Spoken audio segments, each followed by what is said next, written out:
Bueno, los mandatarios electos también reaccionaron a la derogación del decreto sobre la sanción al porte de dosis mínima personal y exponen las acciones que van a realizar una vez se posesionen el próximo 1 de enero. Vamos a saludar a esta hora a Jimena Villarreal. Jimena, usted nos tiene los detalles de las reacciones.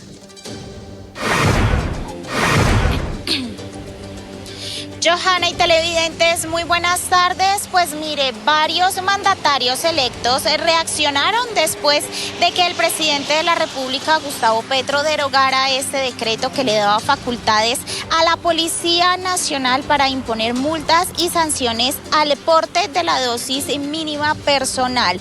Pues lo que han dicho estos funcionarios es que una vez inicie su mandato, que recordemos será el próximo 1 de enero del 2024, van a comenzar a implementar estrategias que, como les otorga la ley, lo que buscan ellos es prevenir que estas zonas de espacio público, llámese parques, sean escenarios de consumo. Veamos.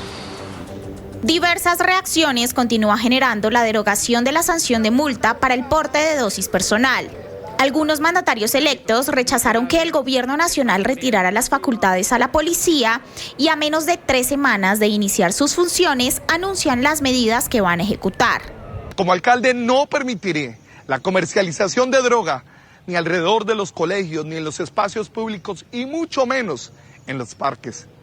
La Corte Constitucional en sentencia C-120 del 2023 me faculta y me da la autoridad para hacer de Bucaramanga un territorio libre de droga, pero asimismo hacer de Bucaramanga un territorio seguro. En Antioquia, los funcionarios electos se sumaron a las voces de rechazo. No nos queda más de otra que apelar a la voluntad de los ciudadanos, a organizarlos de manera no armada para que cooperen con la fuerza pública, apelar a la tecnología, tumbar las casas de vicio. No vamos, en nuestro caso, a dejar a las familias antioqueñas a merced de los expendedores de droga. A través de sus redes sociales, el jefe de Estado reiteró que la decisión de la prohibición del consumo de estupefacientes está bajo el poder de las autoridades locales. La Corte Constitucional ya dijo que son las autoridades locales las que determinan los sitios públicos de prohibición de consumo de estupefacientes.